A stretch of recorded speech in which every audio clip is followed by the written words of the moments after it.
Hello and welcome to How to Do a Life Audit. Before we get started, I would suggest that you go ahead and grab a pen and paper to take some notes on, or you are also welcome to screenshot any page of this presentation as well. So let's get rolling here. Welcome.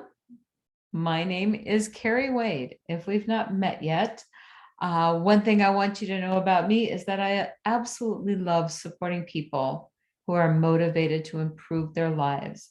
I am ready to help you complete a life audit to remove compromise from your life, make changes so that you experience the maximum happiness that you deserve, and achieve all of your goals and aspirations.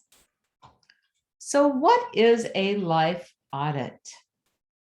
A life audit is a fairly straightforward concept, and yet many of us get hung up on it simply because the thought alone can seem quite daunting. Simply put, a life audit is when you take a long, detailed, and keyword here, honest look at various areas of your life to assess which are and are not helping you to live to your highest potential. A life audit involves becoming aware of how you want your life to align with your mission and assessing your current situation to see how it alters from this. This can involve some honest soul searching, digging deep, and often making some difficult decisions. So I will warn you that it is not for the faint-hearted. When carried out correctly, honestly, and steadily, life audits can be incredibly empowering and inspiring. Many of my clients have noticed improvements in their life beyond the areas which they focus their attention on in doing a life audit. For example, by making positive changes in their diet, their work life improved.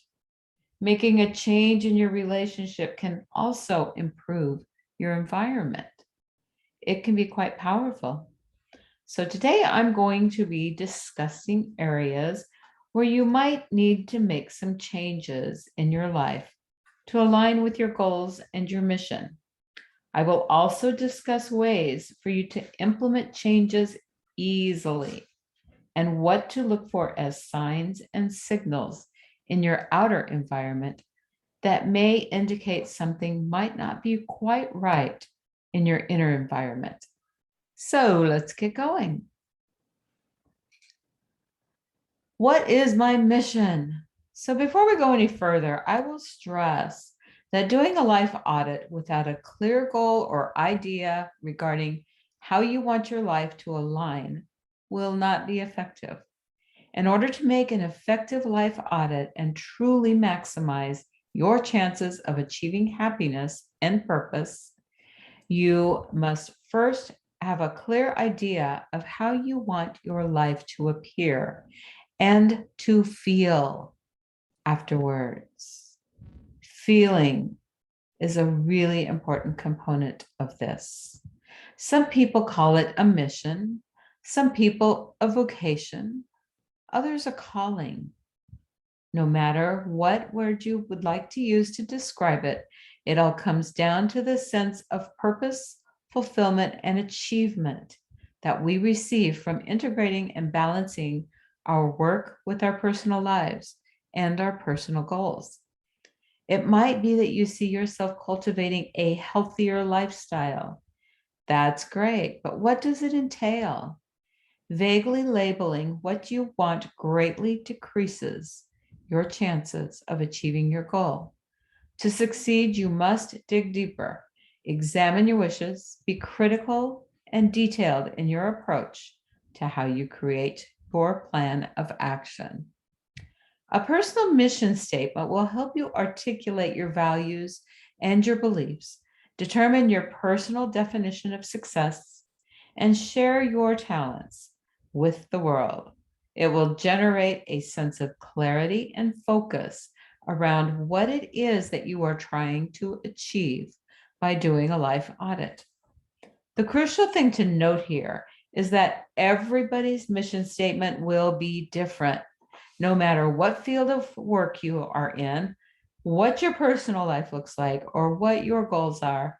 There is one key fact. You have to find your why. The best way to get to the bottom of your mission is to follow these steps and dedicate a small amount of time to simply write.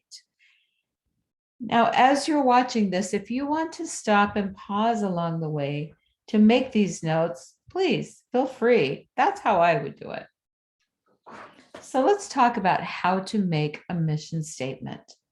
Step 1, write down a list of what your ideal life looks like. Where do you see this life audit taking you? Some areas to take into account when doing this include your relationships, your career, your environment, goals and motivation, passions and pastimes. Step 2, write down what your current situation looks like in each selected area. We have to know where we're starting before we can set our GPS to get the directions to go somewhere, right? So write down what your current situation looks like. Please be open, and here's that word again, honest and critical. Maintaining an impartial stance can help here, as if you were another person looking at your life and describing what they see. And then, and this is the important part, compare the two. Step 3 is to compare the two.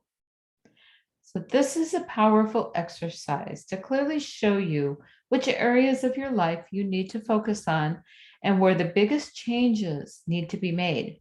It will help you gain clarity and maybe even show you things that you weren't aware of. The reason why clarifying your personal goals and mission statement is so important lies within the innate power we all possess to create and manifest our desires. If you're not sure what your desires are, then how on earth do you expect to achieve them? Drawing your attention inwards and aligning your actions with your goals and your core beliefs is a surefire way to start a life audit on the right track. Studies have shown that long-term focus and clarity produce far more effective results because the mind is ultimately an extremely powerful thing. The thoughts we have are a direct manifestation of our conditioned beliefs, our habits, and existing neural pathways in the brain, which scientists have proven can be redirected by cultivating more self-awareness. Becoming self-aware in relation to making a life audit is crucial. Without the self-awareness required to identify issues and potential threats to your mission statement that might still be playing an active role in your life, they will stay there, and any changes you might be striving for will result in failure. We all possess the capacity to heal and transform lives. Psychologists have ascertained the benefits of what they call progressive mental alignment, or PMA, for achieving goals and making life changes. Life audits fall into this category of large life changes and intelligent decision-making and awareness have always been known to affect the level of life satisfaction that we achieve. The science behind PMA examines the subconscious inhibitors we all possess in our brains, which prevent large-scale and longer-term changes from taking permanent effect. Therefore, if something is mentally getting in the way of achieving your goals, PMA will help you to make changes to realign with beliefs and thought patterns that will help you alter this.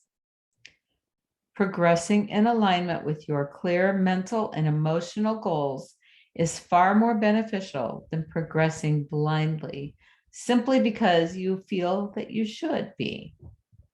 We can think of this in terms of life auditing and use it as we go forward with the process.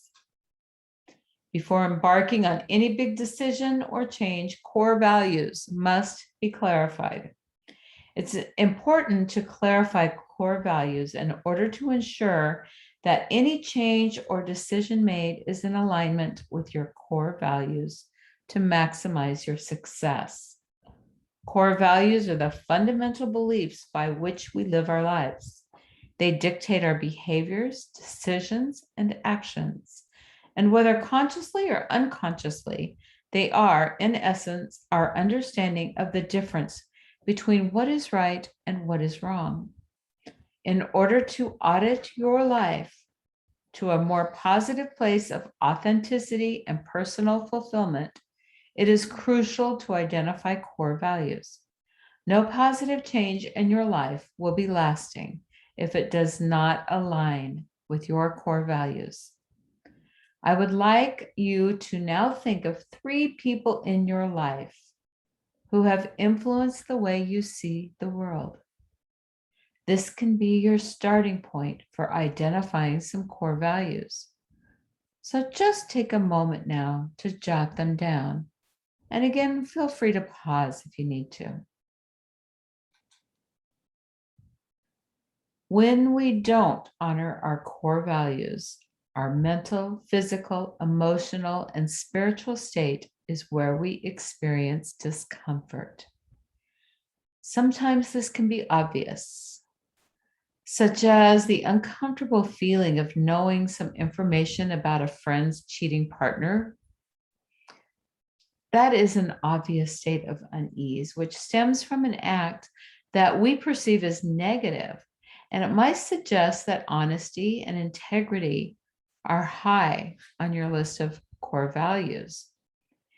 In other times, it might not be so obvious. Things like a feeling of dis-ease about other people's situations or actions, which you may not be able to justify or explain, or even some unconscious habits that you've picked up that deep down you know don't make you feel good, but your clarity on the matter is too blurred for you to see why.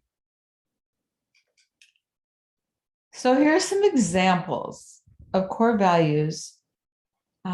This is definitely a limited list. There are many others, but these are just some examples that you can consider. So health and well-being.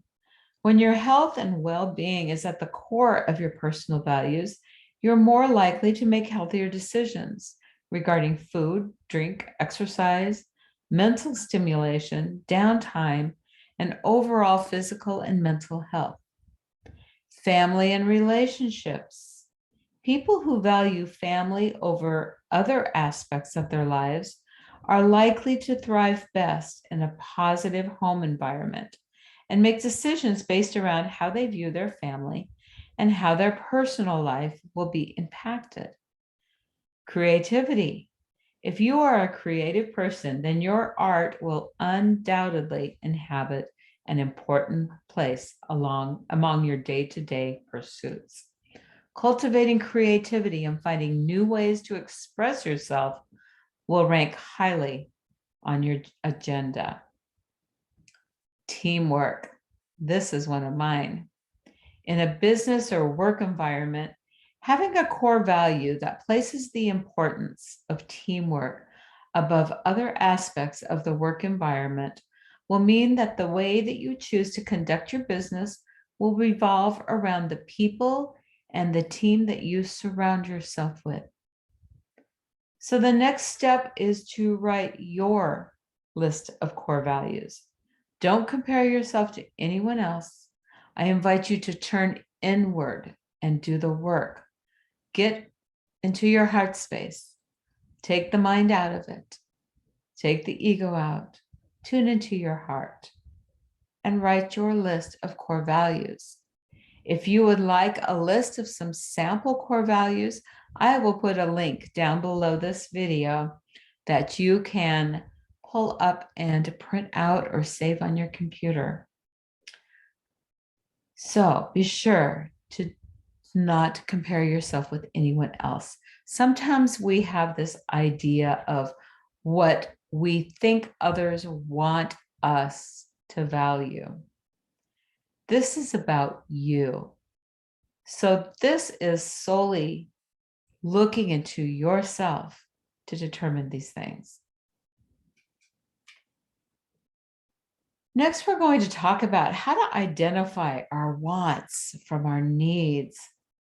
This is commonly encountered with many people, and they struggle to honestly identify their wants over their needs. So let's ask yourself the following questions.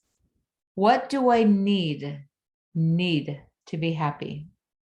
This question will almost always allow you to align closer to your core values. Number 2, what do I think I need to be happy? These things usually prove to be wants disguised as needs. Number 3, are there things that I want which can be done without? And finally, number 4, what are these things? Be honest and open with yourself about these needs. A life audit won't work unless you get used to dealing with some of the uncomfortable stuff that it can bring up. There are some correlations between needs and core values. The main way to distinguish between them is that needs are generally more immediate and fleeting than values. This means that our day-to-day needs fluctuate and our values generally remain the same over time. So write that down. That's important. Day-to-day needs fluctuate daily, and our values generally remain the same over time. Relationships are a commonly occurring theme in people's lists and core values that might need to be reevaluated during this life audit. No matter how big or small a role people play in your life, it's important to take adequate time to consider the quality of your relationships when seeking to make personal changes. The nature of relationships can mean that sometimes the conversation surrounding your life and any changes that might need to be made can feel a little awkward, or they can even cause some pain to resurface. As much as you can change your own beliefs, your habits, and your everyday practices to suit your new lifestyle, the fact remains that you cannot change another person's opinion or image. This is important to remember. We can change ourselves, we can't change others. So let's take a look at your current relationships. So first, try to objectively look at your relationships with your family, with certain friends or friend groups, and with significant others. Second, take into account the dialogue and general sense of positivity or negativity that you receive from these interactions. And number 3, note if these relationships are taking you closer to your core values or further. One vital thing to any successful relationship is an underlying agreement or a similarity of some key core values. If these are not present, it may be time to make some changes in your relationship. No matter if it's a complete life audit that you're trying to achieve or seeking to make a few simple changes to improve your quality of life, it is vital that you identify any conditioned patterns in your behavior or your thought patterns that may be hindering your progress. Conditioned beliefs refer to the subconscious beliefs and attitudes that we form as young children, generally between the ages of 0 and 6. These patterns form as a direct result of our immediate environment, the people that we come into contact with, and the attitudes of parents and caregivers as we grow up. Part of identifying core values is to identify these thought patterns and to acknowledge the impact that they have or have had upon our actions and our current life situation. No matter what the goal, conditioned beliefs can be some of the most hindering obstacles that we will encounter as we strive to better our lives. They are difficult because they can often be difficult to identify. And when we do identify them, it's often even more difficult to accept them. It can help to contemplate specific habits, patterns, or behaviors that you feel you may have inherited from a young age. Once you have identified them, it's time to separate yourself from them. They are not yours, and you have no obligation to follow them. It's simply a matter of changing habits.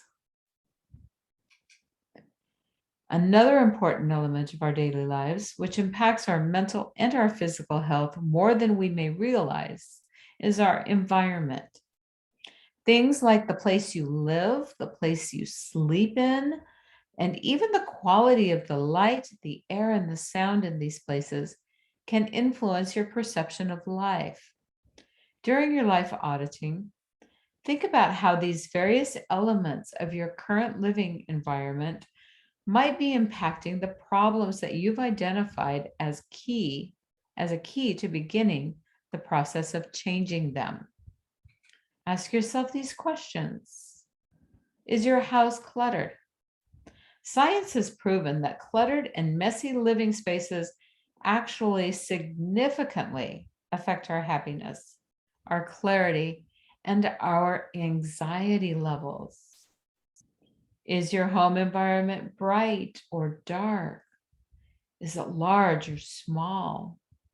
These factors can also impact our overall mentality when we get home after a long day. The space we consider our home is a vital element of how we form our personal internal landscapes. If you are aware that something in your environment needs changing, then it's worth taking the time to do so, even if it means investing a little more time, money, or effort than what you've become accustomed to. Do a spring clean, donate unworn clothes to charity, or organize a clothing swap with some friends who might be wanting to do the same thing. The possibilities are endless, and you will probably feel all the better for getting a little creative with it. Career change, perhaps? This is a tough one. Part of our everyday lives, which can prove to be the most difficult to alter, can come in the form of negative workspaces. Identifying whether the problem lies in your actual job or simply in the environment in which you do it every day can really help to clarify this somewhat.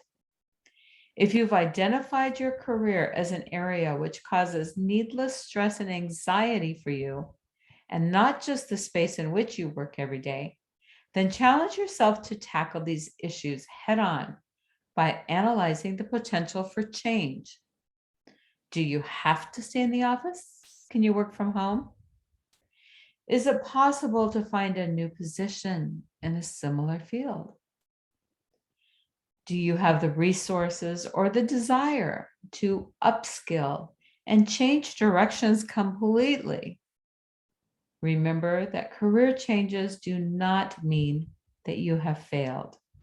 and they do not make you any less skilled. It actually reflects positively on your ability to recognize stressors and parts of your life that are out of alignment with your core values. Ultimately, something which strengthens your value as an employee, as you're more likely to perform well at a job that you are passionate about. So, how do you determine if you should make a career change?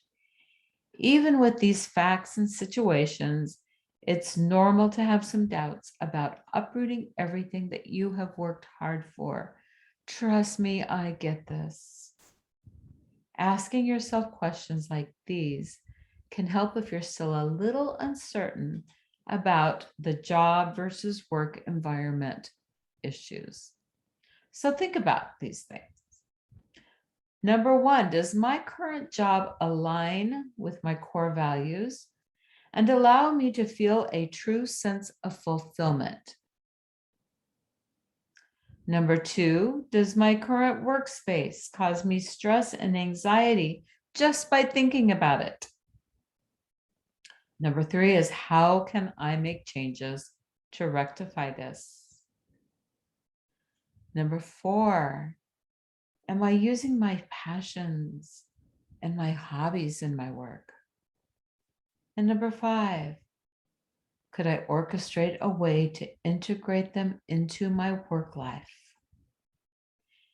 It's understandable that career changes are among the little life shifts that may not be as straightforward as others. It helps to consider the bigger picture and plan ahead.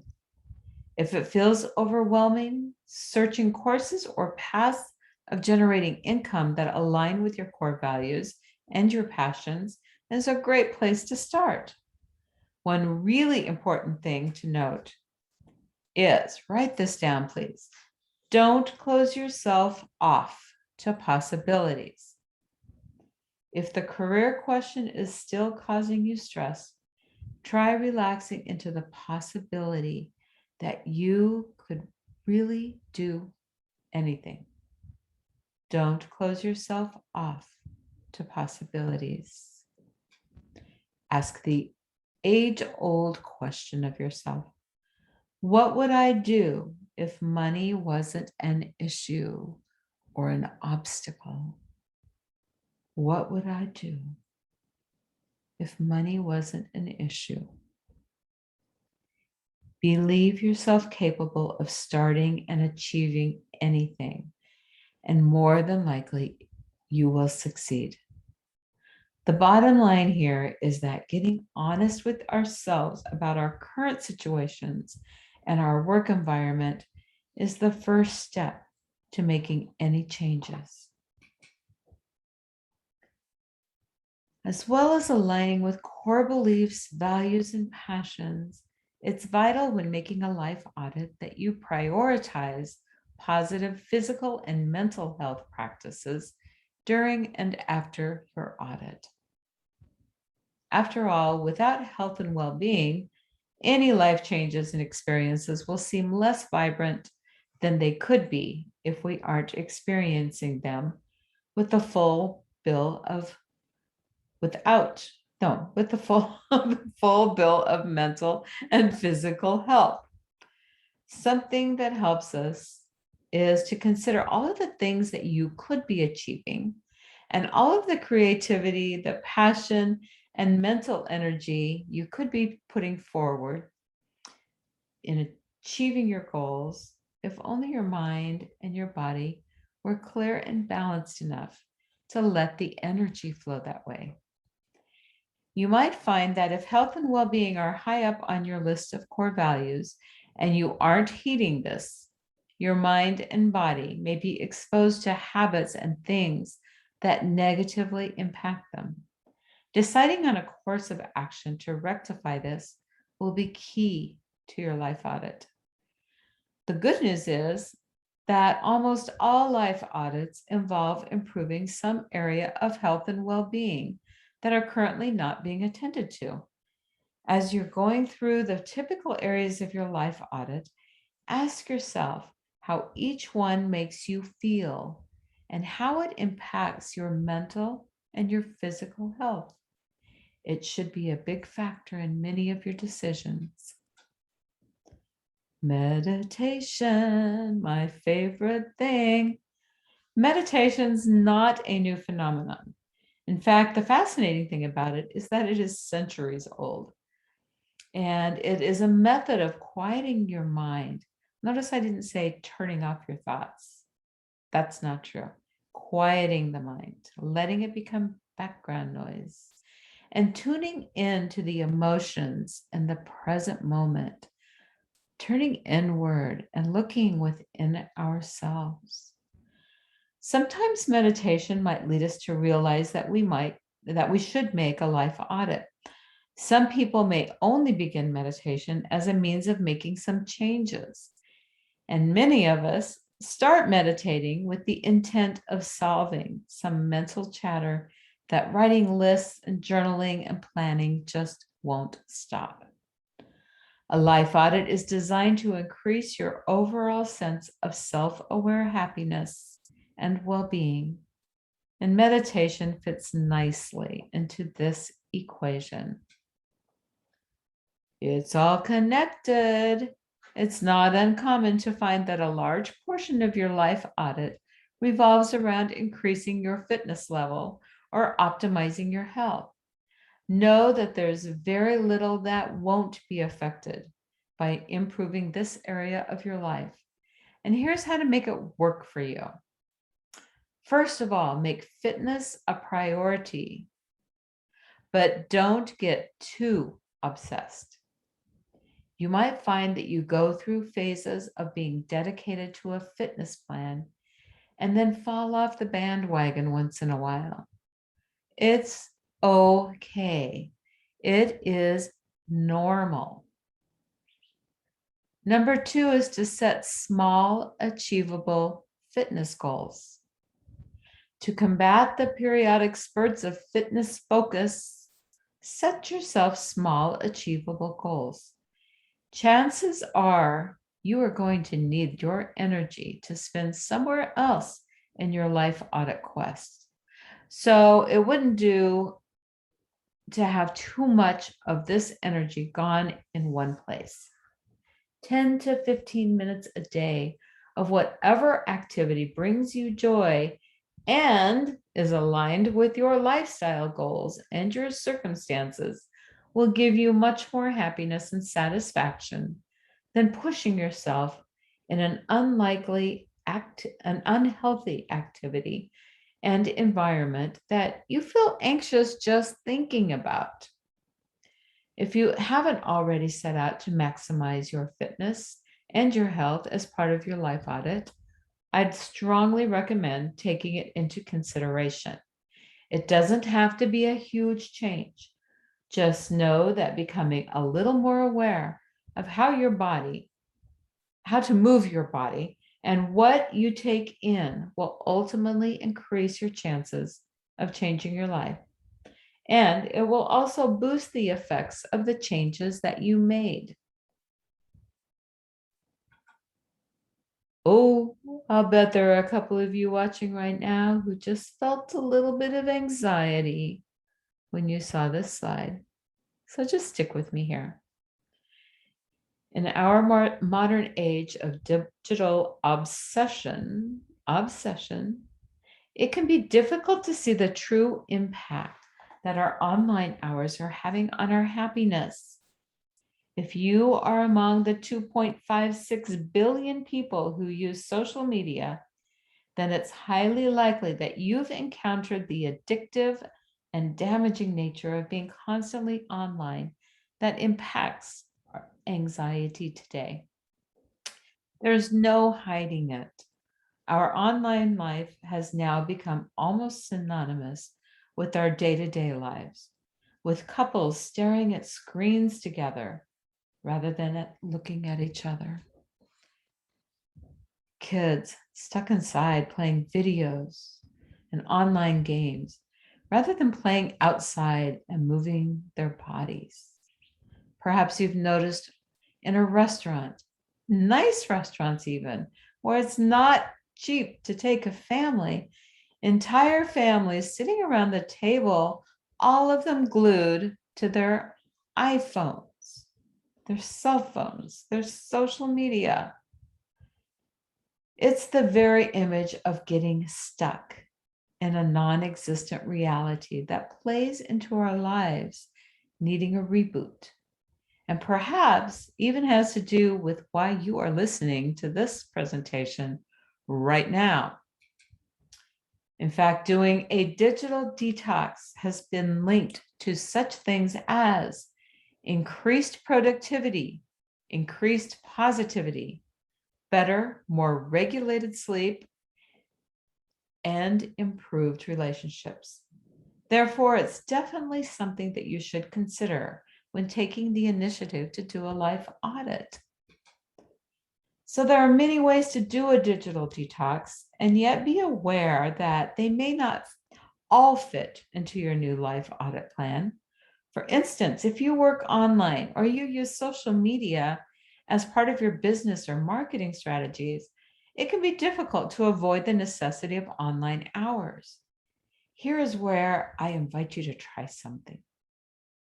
Social media can be very beneficial when used in the right ways.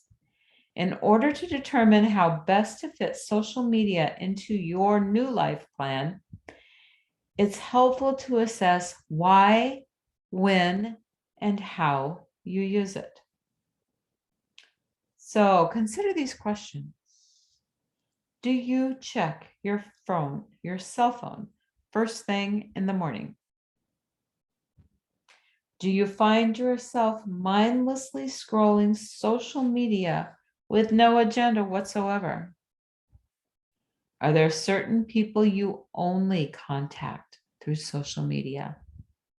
And if so, could you possibly ask them to use another messaging platform so that you can lower your usage? Are you drawn back to your smartphone or laptop whenever you get bored? Does social media lower your productivity? Are there any positive emotions generated from being online? Let me tell you, if you have not cleared out some of the BS and negative stuff from your feed, you need to do that right away. Join my Facebook group, Love, Laugh, Connect instead. It's all funny stuff, inspirational, supportive, good information. Please feel free to share your experiences with detoxing from social media down in the comments, because I would love to hear any tips that you might be able to recommend. Some people define the very act of life auditing as decluttering your life. So it makes sense to clean up your physical environment as well as your mental space.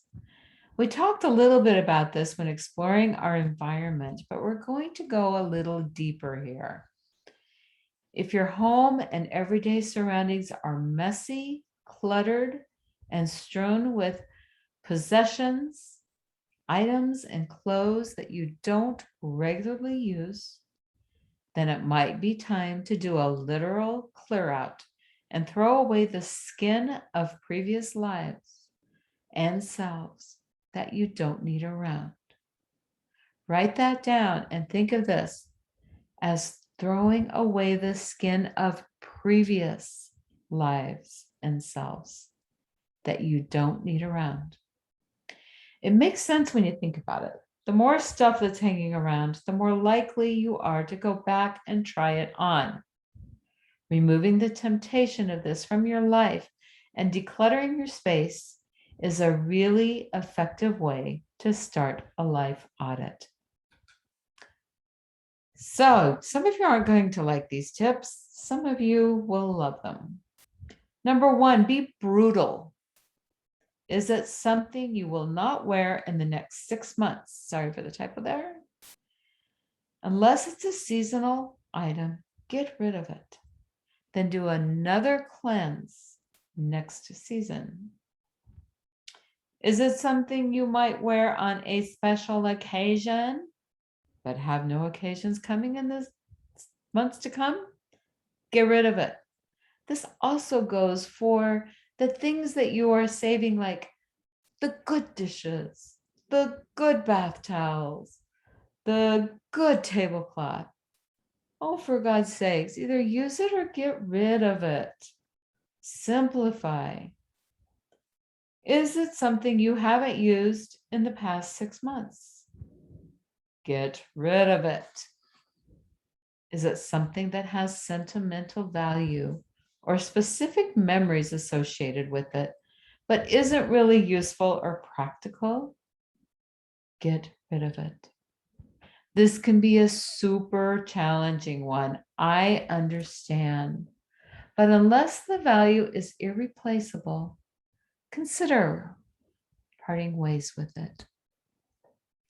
I have things like this too, things that are sentimental, T-shirts that belong to people from my past skin of life. And it's really hard to part with that stuff. I get it, but do your best. Decluttering will help you create a clear, more relaxing, and spacious home environment for you to begin formulating the life that you've always dreamt of. This can be aided by the likes of diffusing essential oils and using scented candles. You can even set up a little ceremony for yourself around getting rid of stuff, decluttering, and re-gifting things, donating items. Make it special. Once you've established a firm understanding of your core values, what needs to be changed in your life, and faced some of the underlying root causes of existing problems, it's time to make an action plan. This can be tailored to suit you in many different ways. Most people find it easier to keep it as simple as possible. The key to a good action plan is to be realistic, but honest and open with your goals. So once you've written down how you see your ideal life playing out, now is the time to put your plan into action. Breaking down your goals into categories is a good way to proceed here. For example, you might have work goals. Underneath that, you list negotiate a promotion. Relationship goals. Spend more time with my parents.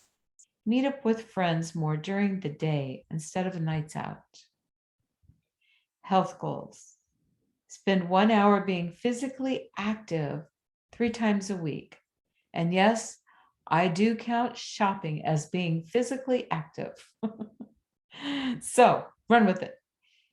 Use what you've identified as your core values, your beliefs, your existing resources, and your overall goals to determine a clear course of action. Here's something to try. This is called the stop, start, more of, less of formula. I am all about making things simple and easy. Simple and easy. Freedom is one of my values. And so it's important that I don't get bogged down in things. So here's the stop, start, more of, less of formula. This very practical and effective life auditing tool is a great way to bluntly assess what you need to do and how you need to do it. And so I'm going to show you some examples. Yours will be different from these, probably, but here's some examples. So first, you're going to list something that you're going to stop. In this example, we have stop procrastinating and overanalyzing situations. Next, we're going to start. What do you want to start? Start exercising every day for 15 minutes. The next one is more of.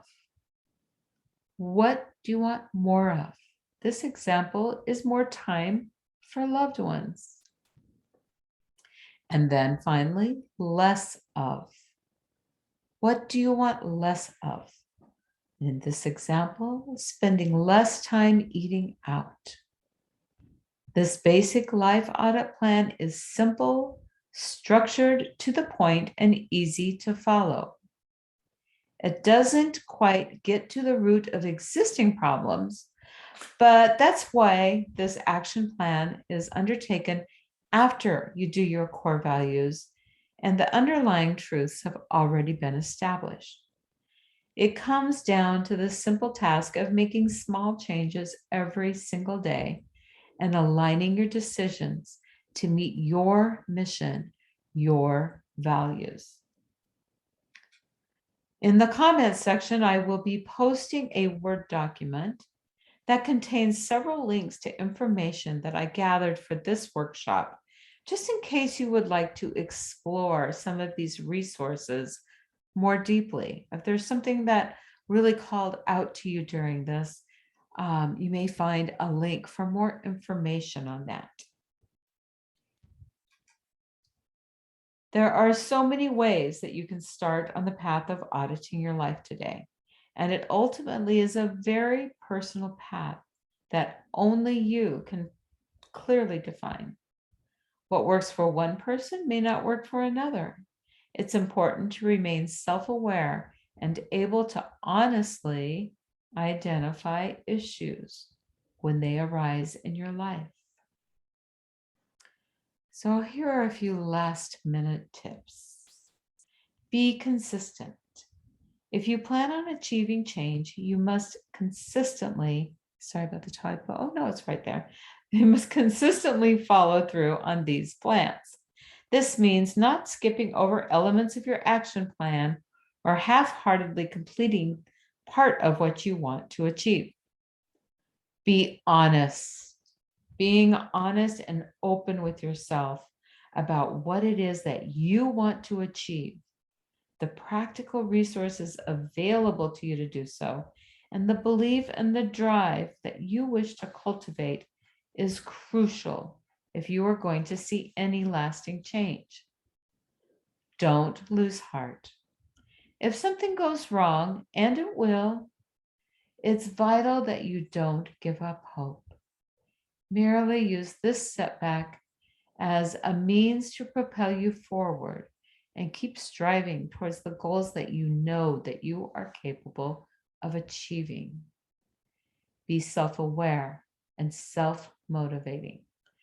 Notice when you begin to slack on goals, or if you have let one aspect of your goals slide. There's nothing quite as empowering as motivating yourself to get back on track. So if you are committed to create real change and want or need the support of a coach, I would love to talk to you about my 12-week program. It's called Who the Bleep Am I? And it contains a series of modules, meditations, exercises that are completely self-paced, released once a week, and one-on-one coaching calls, working on your goals and what it is that you need help with right now. I am going to help move you forward. I'm going to hold you fiercely accountable. So, what I do offer is a complimentary 45-minute discovery call that you can set up and we can discuss your vision, your life, what you feel like you need most. And if it feels like a good fit, I'll tell you more about my story and the program that I put together, and we can move forward or not. There's no obligation. If you want to schedule that discovery call, again, that's free, and you can just go to the website, kerriwadecoaching.com, and schedule your free call. And just a little bonus for everybody who is watching this, I want you to know that if you decide to join my program and you let me know that this is where you saw this, I will gift you one extra one-on-one session with your program. That's a value of $300. So if you've watched this and you do the discovery call and you decide you want to sign up for the program, you let me know that you saw this and you saw this bonus gift, and we will add one extra session onto your program. So thank you for being here, and thank you for being part of my business and my growth and my life. I really appreciate it, and I appreciate you. I have the most amazing clients in the world that I am so grateful for, and this truly is my passion. It's what I love to do. Also, just so you know, the 12-week program, everything is done online. So all of our one-on-one sessions are done on Zoom, and all of your modules are done through a program called Member Vault, where you get a new lesson every week. And there are topics like, discovering your comfort zone, learning how to bust through your comfort zone, your values, the role that they play in your life, how to really dig down and get the deep stuff. We talk about boundaries. We talk about your intuition, learning to tune into your intuition, learning to tune into your body and discover what the pain that you may have is all about. There's so much yumminess to this program. It's a program that I personally went through, and it was life-changing for me. Now, remember, I've spent thousands, hundreds, thousands of dollars actually on my education and the things that I have learned in this whole realm of healing and coaching and taking care of ourselves, working with our subconscious mind. And this course was life-changing for me. And so I'm offering you the same course at a tiny little fraction of what I paid for it. And it's something I'm so passionate about. And it's something I'm so proud of. It is what kind of got me through this last year of my life and really helped me to turn things around in my life. So I won't ramble on anymore. Thank you again. KerriWadeCoaching.com is the coaching program, or KerriWade.com. That's where you'll find more information about Reiki and Reiki classes, about hypnotherapy, about yoga nidra, about emotion code sessions, beyond quantum healing, sea therapy, all that yummy, yummy stuff.